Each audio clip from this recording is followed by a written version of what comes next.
Hello students, welcome back to my channel we guide.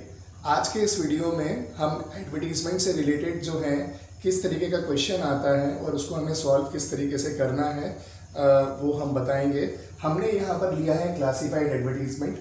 इससे पहले वाले वीडियो जो हैं उसमें मैंने आपको एडवर्टीजमेंट क्या होता है और एडवर्टीजमेंट के टाइप्स क्या होते हैं उसके बारे में मैंने बताया, जो कि आप मेरे चैनल में देख सकते हैं। हम इस वीडियो में क्लासिफाइड एडवर्टीजमेंट से रिलेटेड एक एग्जाम्पल जो है वो हम देखने के लिए जा रहे हैं, क्योंकि आप में से बहुत सारे बच्चों ने बोला था कि सर क्लासिफाइड एडवर्टीजमेंट से रिलेटेड कोई भी एक एग्जाम्पल जो है वो आप बताइए।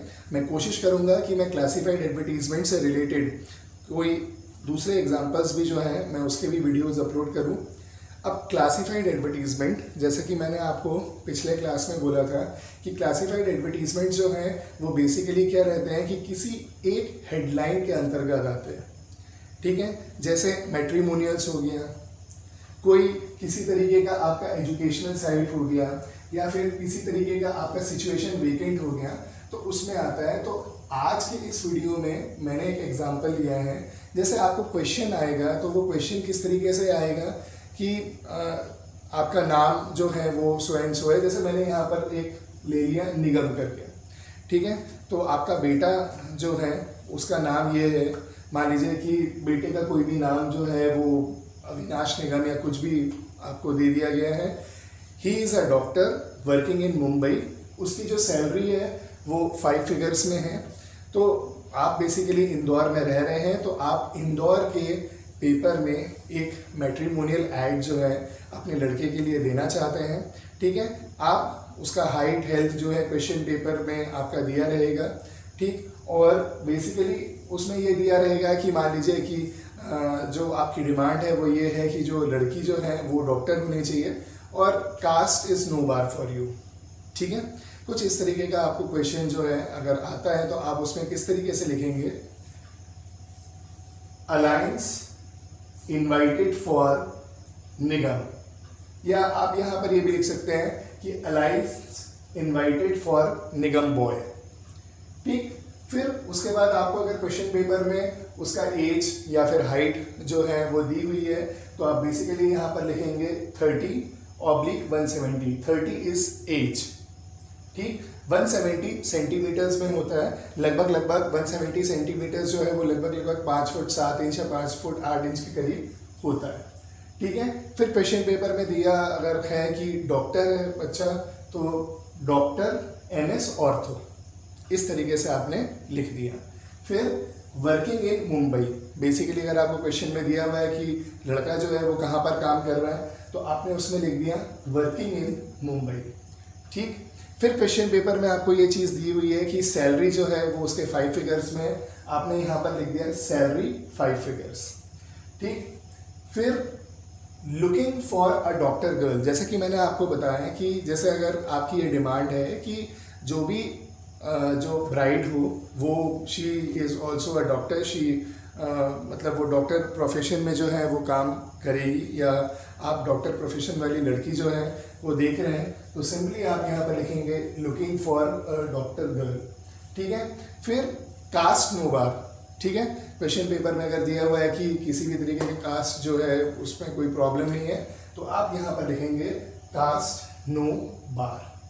ठीक, फिर please write with photograph to box number, मतलब जो भी आप डिटेल्स उसका देंगे कि लड़की जो है वो क्या है, तो उसके फोटोग्राफ्स के साथ जो है उसके जो डिटेल्स हैं वो बॉक्स नंबर जो भी है आपने यहाँ पर एक बॉक्स नंबर यहाँ पर लिख दिया है। अगर क्वेश्चन पेपर में किसी तरीके का बॉक्स नंबर है दिया हुआ है तो मेनली आप वो बॉक्स नंबर लिखेंगे, नहीं तो फिर आप यहाँ पर कोई भी अपने मन से एक बॉक्स नंबर लिख देंगे।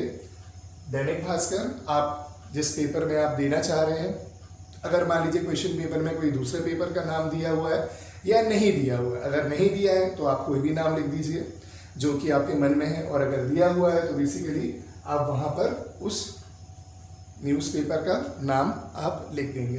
ठीक है, देन इंदौर मध्य प्रदेश मैंने लिख दिया। क्यों? क्योंकि क्वेश्चन पेपर में था कि आप इंदौर के जो पेपर है उसमें आप एडवर्टीजमेंट देना चाहते हैं, तो यहाँ पर मैंने लिख दिया इंदौर मध्य प्रदेश।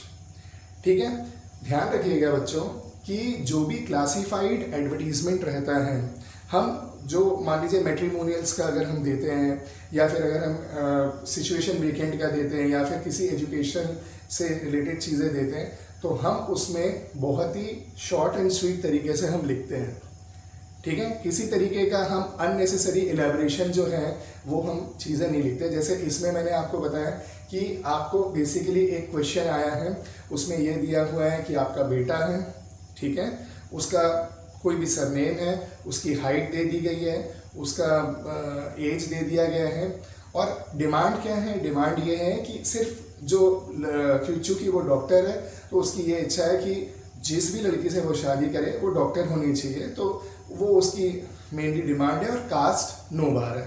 तो आपको उस क्वेश्चन में जो भी चीज़ दी हुई है, पहली चीज़ आपके इस क्लासिफाइड एडवर्टीजमेंट में वो सारी चीज़ें होनी चाहिए, ठीक है, सारी चीज़ें होनी चाहिए जो कि आपको क्वेश्चन पेपर में दिया हुआ है, ठीक है। और लिखने का तरीका जो है, लिखने का तरीका बच्चों ये ऐसे ही लिखने का तरीका होता है। मेनली जो भी आप काम की चीज़ें जो रहती हैं वो आपको लिखना पड़ता है, उसमें किस तरीके से आप शब्दों को जमाते हैं वो मैंने इस एग्जाम्पल में आपको बताया है। जैसे कि मैंने यहाँ पर लिख दिया है अलायंस इनवाइटेड फॉर निगम, ठीक है, मैंने उसकी एज लिख दी है, मैंने उसका हाइट लिख दिया है, उसकी क्वालिफिकेशन लिख दी है, वो कहाँ काम करता है वो मैंने लिखा है, उसकी सैलरी जो है वो मैंने लिखी है, ठीक, और उसकी इच्छा क्या है कि भाई he is looking for a doctor girl because he himself is a doctor, so he is looking for a doctor girl, ये चीज़ मैंने लिख दी है। फिर ये है कि कास्ट नो बार, किसी तरीके का जाति बंधन नहीं है, किसी भी कास्ट से जो है लड़की आप जो है अगर डॉक्टर हो पसंद आ जाए तो बहुत अच्छी बात है।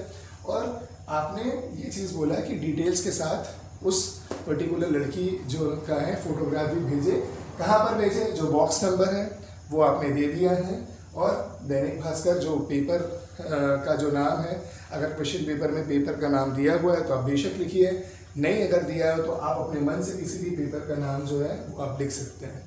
फिर कौन सा कहाँ पर आपको दिया हुआ, अगर मान लिया आप इंदौर में रहते हैं, अगर आप इंदौर के पेपर में देना चाहते हैं तो बेसिकली आप यहाँ पर इंदौर मध्य प्रदेश आप लिखेंगे, या फिर अगर आप यूपी में हैं, या फिर अगर आप कहीं और हैं छत्तीसगढ़ में, तो आप मेनली आप वही चीज़ आप लिख सकते हैं।